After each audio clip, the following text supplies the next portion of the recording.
E um tema muito importante, nós vamos falar agora sobre obesidade. Você sabia que é o segundo fator de risco para o desenvolvimento aí de câncer, ficando atrás apenas do tabagismo, de acordo com a Organização Mundial de Saúde. A doença se tornou um problema de saúde pública com o aumento da obesidade na população mundial. No Brasil, o número de obesos entre crianças e adolescentes cresceu nos últimos 10 anos de 3,7% para quase 13%, segundo o Instituto Brasileiro de Geografia e Estatística, o IBGE. As hipóteses para justificarem a associação do câncer com a obesidade se sustentam em 3 pilares: erro alimentar, causas hormonais e diretas. Para falar sobre esse assunto, estamos recebendo Luana Triginelli Rodrigues, psicóloga, e Paulo Augusto Miranda, endocrinologista e presidente do Departamento de Endocrinologia e Metabologia da Associação Médica de Minas Gerais. Mas antes aí do nosso bate-papo, bom dia a todos. Bom dia. Que bom ter vocês aqui conosco. Já estamos batendo papo aqui, ó, há bastante tempo. Tenho certeza que vai ser muito edificante. Mas antes de a gente começar a bater esse papo aqui, eu quero que você conheça a história da Isabela, que dança desde 4 anos e sempre esteve acima do peso. Na vida adulta, com a obesidade, ela começou a ter dificuldades na dança e teve a saúde comprometida.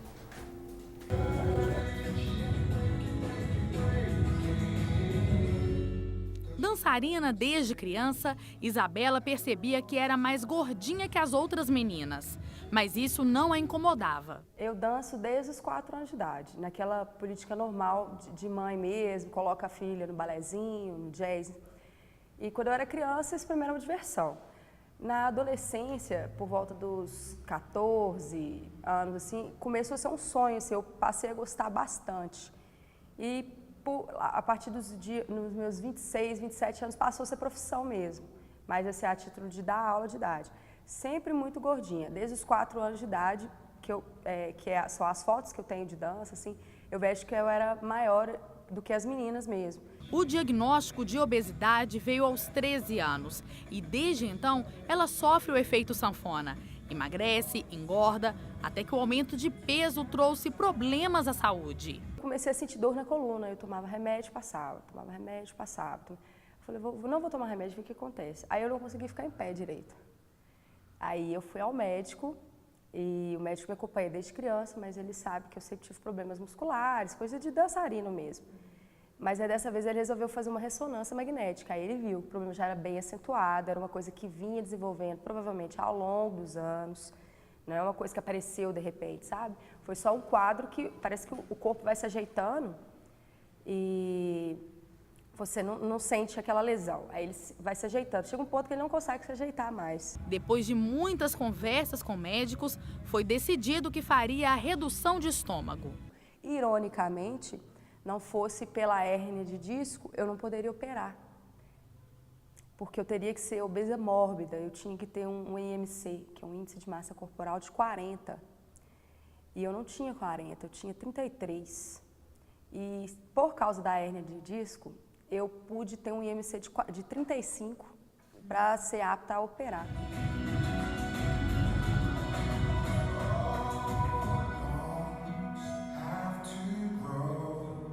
Nos 3 primeiros meses a gente perde 20%, geralmente, do peso. É bem drástica, eu já vejo meu rosto afinou, já é uma coisa... É bom, para quem tem oportunidade, até então eu acho uma boa opção sim. E o sonho de continuar dançando não foi interrompido.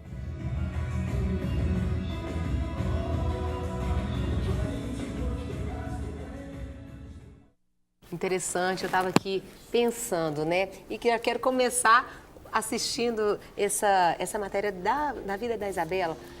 A obesidade, ela falou que foi diagnosticada, né? E eu pergunto como endocrinologista e depois para a Luana, como psicóloga. Após um diagnóstico, não tem como, é um diagnóstico que não tem como ser alterado, você foi diagnosticado obeso ou obesa. Então, você sempre vai estar acima, o seu peso vai estar sempre acima do limite, ou tem como descobrir ali, então vamos tratar na raiz, vamos trabalhar isso. Como que é, doutor Paulo? Bom, é importante a gente saber que obesidade não é um veredito, né? É um diagnóstico clínico, né, feito a partir da mensuração do peso, estatura e muito bem explicado O pela IMC Isabela, que ela você falou. tem o índice de massa corporal, né? E essa relação determina essa presença ou não da obesidade. Uma vez diagnosticada, deve ser implementado um plano de tratamento. O grande problema é que o plano de tratamento para a obesidade é um plano de tratamento de longo prazo, algumas Correto. vezes para uma vida toda, para amenizar as complicações associadas à obesidade e reverter o processo de excesso de peso corporal. Esse processo tem sempre que ser visto ao longo prazo. Propostas de curto prazo são sempre o efeito sanfona que ela falou. fadadas ao insucesso. Exatamente, porque quando você pensa no curto prazo, você consegue perdas de peso pontuais que vão ser seguidas sempre de reganho. Então é muito importante a gente perceber isso. O pensamento é de longo prazo. Certo. E aí eu ia perguntar para você, Luana, será que às vezes esse diagnóstico de você é obeso, como psicóloga, como que nós recebemos isso? Né?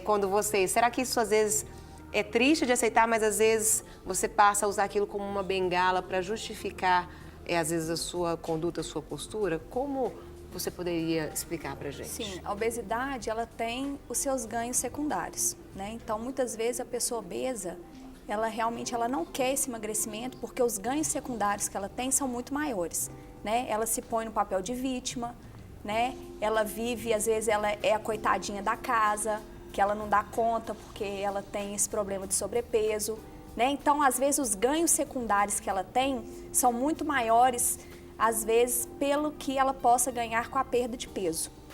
Então, por isso que é muito importante a gente estar trabalhando como uma equipe multidisciplinar, né? Como o doutor falou, a obesidade ela é um tratamento a longo prazo, né? Então, a pessoa tem que entender que ela precisa mudar o comportamento, não só o que ela vai comer, hábitos os dela, hábitos, né?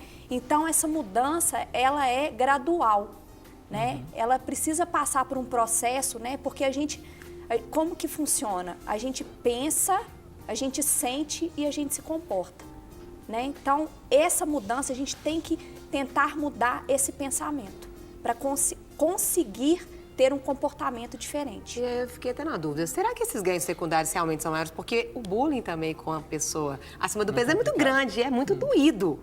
E aí eu pergunto, será que isso realmente justifica ou às vezes é porque ela às vezes não consegue perseverar tanto que ela acaba cedendo? Como que vocês veem? Vocês que lidam com pessoas nessa situação o tempo todo, né? Atendendo pessoas com o diagnóstico de obesidade, a gente vai percebendo que não existe muitas vezes um padrão típico da forma da pessoa, né? A gente tem todos os tipos de perfis psicológicos associados a isso, você pode confirmar, não é isso? Muitos. Então, a forma de lidar também com o processo, não só do ganho, como também da perda, é diferente. E a abordagem tem que ser individualizada e multiprofissional, porque aí a gente consegue abordar a pessoa de uma maneira mais integrada e individualizar aquele processo. Mas é muito importante a percepção da perseverança no tratamento. Certo. É igual quando a gente pensa nos tratamentos de orientações alimentares, né? Hoje a gente tem estudos que mostram que todas as instruções dietéticas resultam, de certa forma, em perda de peso equivalente. Tá? Só que para um grupo, uma funciona melhor, para outra funciona melhor. Não tem característica prévia que me determine muito bem qual vai ser melhor para uma ou outra pessoa. Então a gente tem que estabelecer no longo do tempo qual que vai se adaptar melhor ao perfil daquela pessoa, né? E aí esse tratamento, esse acompanhamento vai nos ditando o processo. E não é perda de peso de curto prazo que vai determinar o sucesso. Certo, eu fiquei pensando também. Aí eu quero que vocês falem, se o excesso de peso, essa obesidade, se ela tem aumentado ultimamente, se isso é algo genético ou a ansiedade, né? Os hábitos alimentares. Às vezes a pessoa ela é magra, mas a ansiedade é tão grande que ela usa como uma válvula de escape a alimentação e aí vai comendo excesso. Vai comendo em excesso, né? A gente costuma falar que a obesidade é um agregado de questões. Existe uma parte genética, não dá para ser determinada por um gene só. Na verdade, a predisposição à obesidade... Isso existe mesmo. Ela é poligênica, são vários genes combinados que vão predispor a isso. Existe, tá? Não é determinante, mas existe. Correto. Existe a questão ambiental, que está associado com as escolhas alimentares. Existem modificações ambientais em cima do indivíduo, ou seja, aquela predisposição genética, mais a modificação ambiental e a questão psicológica e social associada. Né, que no caso, essa questão psicológica ela é muito forte. Né? A gente vê com os nossos pacientes como que a ansiedade é um fator muito determinante, o estresse hoje em dia também, né? Isso leva as pessoas o quê? A comerem coisas mais fáceis, né? Quando você está em casa, o que você vai comer? Você vai abrir um pacote de biscoito, você não vai comer uma fruta, né? E a tendência a comer coisas calóricas é maior, né? Você poder se dar algo, né? Um benefício, por exemplo, eu tô tão nervosa hoje que eu mereço um pedaço de torta de chocolate. Né? As pessoas vão se compensando com essas coisas, né? Com essa ansiedade, com esse estresse, e isso vai gerando a obesidade. Eu pergunto porque são, muitas vezes, válvulas de escape. E existem outras formas. Quando você pratica uma atividade física, você também, né, libera ali a endorfina, você tem uma sensação de prazer, mas normalmente não é isso que acaba procurando. Por que seria? Por que não? Porque existem outras formas de você ter um retorno de prazer e seria algo saudável. Existe aquela conduta que a gente tem desde criança, né? E existe processos biológicos associados a isso. Hoje a gente já entende que, por exemplo, a capacidade de sensação de saciedade. Certo. Ela pode ser progressivamente suprimida dependendo da nossa escolha alimentar. Né? Então, aqueles alimentos ricos em gordura, principalmente gordura animal, frituras, essa associação gordura com carboidrato. Aquela gordura da picanha. E a associação da gordura carboidrato, que são esses salgadinhos e tudo mais, que estão presentes no dia a dia alimentar, eles vão alterando a nossa percepção e cada vez, primeiro a gente pede 1, depois a gente pede 2, daí a pouco a gente consegue comer até 3 e isso era inimaginável no início. Então essa percepção de saciedade pode ser diminuída dependendo do nosso perfil alimentar. A capacidade do nosso corpo absorver a caloria também pode ser aumentada dependendo da escolha alimentar, tá? E isso tudo aumenta o risco da obesidade. Mas também a gente consegue hoje retreinar. Com a mudança da alimentação, você muda também aquele perfil do alimento que você escolhe para se beneficiar. Né? Então, se você está acostumado a comer doce e fritura, quando você quiser alguma coisa, você vai pensar em doce e fritura. Se você está acostumado com uma boa salada e uma fruta, né? Quando você quer se presentear com um alimento, você vai procurar esse tipo de alimento. A gente retreina o nosso cérebro. Justamente. Aí que entra o fator da psicologia. Né? A gente trabalha com técnicas justamente para poder ajudar esse paciente, né, na mudança desse pensamento. Né? Porque na hora que ele consegue mudar esse pensamento automático, né, que ele vai virar esse comportamento que o doutor falou. Né? Em vez de pegar uma coisa calórica, eu vou pegar uma fruta. Né? Isso já vai ser automático. Né? Mas tem que ser trabalhado isso antes, para que a pessoa consiga manter uma dieta a longo prazo. Né? E ela tem que entender que essa obesidade, ela tem esse fator da obesidade, vai ser assim, se ela não cuidar, ela vai ser uma obesa para sempre. Né? Mas ela tem que manter um padrão para poder conseguir emagrecer. E aí eu pergunto para vocês, né, que atendem muitas pessoas, essa ditadura da beleza que tem sido colocada hoje em dia, não é algo que tem escravizado muitas pessoas, tem trazido excessos na vida das pessoas e às vezes elas poderiam melhorar mesmo em algumas condutas, mas eu vejo que até a questão das cirurgias hoje é algo, parece que é a primeira opção, algo que não deveria ser. Como que vocês enxergam isso hoje na população mesmo, pelas pessoas que vocês atendem? Sim, as pessoas hoje estão preocupadas muito com o imediatismo. né? Elas querem o resultado para amanhã, né? Então elas buscam o quê? Coisas mais fáceis, né? Fatores que as pessoas possam emagrecê-las, não elas se emagrecer com o tempo, né? Então vão buscar o quê? As cirurgias bariátricas, né? Claro que as cirurgias são indicadas sim para pessoas que realmente precisam, mas necessitam, claro, é um recurso excelente, né? Mas as pessoas buscam primeiro as coisas mais fáceis, né? Porque fazer uma dieta não é fácil, né? Você mudar seu comportamento não é fácil, né? E você quer um resultado muito rápido, né? Essa identidade que você quer criar, né? E muitas vezes quando você muda a identidade, você não consegue se reconhecer nessa nova identidade, né? Então isso é um fator muito importante e sério que está acontecendo hoje. E é importante porque muitas vezes falando, a gente vai dando as receitas de como fazê-lo, parece muito fácil, né? E aí é um ponto muito importante da gente perceber que existem mais coisas que a gente tem que aprender ainda no tratamento da obesidade, justamente para oferecer às pessoas opções melhores do que a gente tem hoje. Porque se você vai em sites de busca, né, e coloca tratamento para obesidade, parece que só é obeso quem quer, porque é muito fácil, né? Cada um quer vender a sua receita, né? Mas quando a gente vai em sites de busca científica, a gente vê que as opções são muito pequenas e realmente muitas vezes frustrantes no ponto de vista de mudanças radicais de peso, né? Então é importante que as pessoas saibam, primeiro, é difícil perder peso.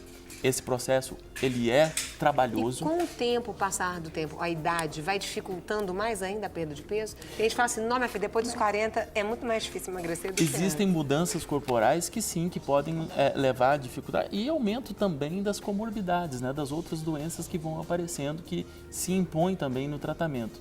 Mas é importante saber que é uma pessoa que chega à necessidade da cirurgia, não é uma falha pessoal, né? É porque se a cirurgia existe, se ela é bem indicada, se todas as sociedades científicas concordam com ela, se ela está no rol de procedimentos do Ministério da Saúde, é porque ela realmente, em algumas situações, é necessária. A gente só tem que tomar cuidado para não cair naquela outra situação, que é colocá-la como a única solução, ou já que ela dá certo mesmo, eu pulo todo o outro processo e vou para ela. Isso leva a erros graves e não necessariamente a ganho de saúde da pessoa. Justamente. Pode fazer um comentário, é muito interessante também que muitas vezes as pessoas que fazem a cirurgia, se elas não têm um embasamento psicológico, não têm um tratamento, depois da cirurgia ela não consegue manter aquilo, porque ela ainda tem o pensamento de uma pessoa obesa, né? Ela tá vendo que tá perdendo peso, que ela tá mudando, mas o comportamento dela ainda é um comportamento de um gordo, né? A gente fala, tem que ter um pensamento magro. E ela, na verdade, é só o pensamento ou ela realmente tem essa fome de uma pessoa obesa? Ela tem a fome aqui, né? Ela não tem a fome aqui, né? Fisicamente ela não tem essa fome, emocionalmente. Entendi. Aí o quê? Por isso que tem tantas pessoas que voltam a engordar. O doutor pode falar muito bem sobre isso, né? A gente vê muito... Eu tenho vários amigos que fizeram e hoje continuam. Vê muito... Primeiro é a história do pós-operatório, né? A pessoa que é submetida, ela vai ter uma perda de peso muito intensa nos 2 primeiros anos e em seguida ele vai passar por um processo de ganho progressivo, tá? E 20 anos depois ele muitas vezes está próximo do peso inicial. Mas aqueles que fazem um trabalho bem feito no pré-cirúrgico, eles vão ter um resultado muito superior àqueles que não o fazem. Entendi. E muitas vezes esses que não fazem, não sabem muito bem o que vão encontrar depois, ou não tem uma rede assistencial para explicar e atendê-lo, ele vai ter um resultado frustrante e muitas vezes não tem nem a perda de peso ou desenvolve problemas psicológicos associados, alcoolismo, né, depressão, ansiedade e até mesmo o aumento do índice de suicídio. Muito importante isso. Muito alto. Por quê? Porque ele não consegue se enxergar. Ele não consegue, ele acha que aquela ferramenta, que era tipo a última opção dele, não funcionou. Entendi. Agora eu queria, para a gente encerrar, deixa uma dica, às vezes tem muita gente que nos assiste, muitas mães, muitos pais, e a gente tem visto que isso tem acometido muitas crianças. Então, qual deve ser a postura correta? Porque também o pai chamar o menino de botijão, de você tá gordo demais, isso às vezes só aumenta a ansiedade. Qual é a postura? O que deve ser feito quando você observa que a criança já está acima do peso? Sim. Porque num ponto ela é lindinha, depois vira o patinho feio da casa. Isso. Então, o que os pais devem fazer? Né? Isso é muito importante, né? Essa construção nessa criança, né? Então, vai acontecer. São coisas simples que todo mundo sabe, mas as pessoas não fazem, né? Preocupar com uma alimentação saudável dentro de casa, evitar comprar biscoitos, refrigerantes todos os dias, porque a criança vai ver, é muito difícil para ela, né? Então, evitar ter essas coisas dentro de casa é uma coisa que pode ajudar muitos pais, né? Atividade física é muito importante. Né? Às vezes a criança não tem condições de pagar, às vezes uma natação, um futebol, mas pode ir para uma praça, pode brincar com o filho, entendeu? Então são coisas simples, mas que vai ter uma grande ajuda, porque o índice de obesidade infantil está crescendo muito. Sim. Né? E um ponto muito importante é a gente lembrar que o principal fator de risco de obesidade infantil é a obesidade dos pais. Justamente. Vai mudar o ato alimentar da família Então, inteira, se o ambiente mesmo, da familiar. casa não é propício a uma alimentação saudável, a gente não pode esperar que milagrosamente a criança que aprende com os pais a sua alimentação vai criar um hábito certeza. De sem jeito o nenhum. exemplo.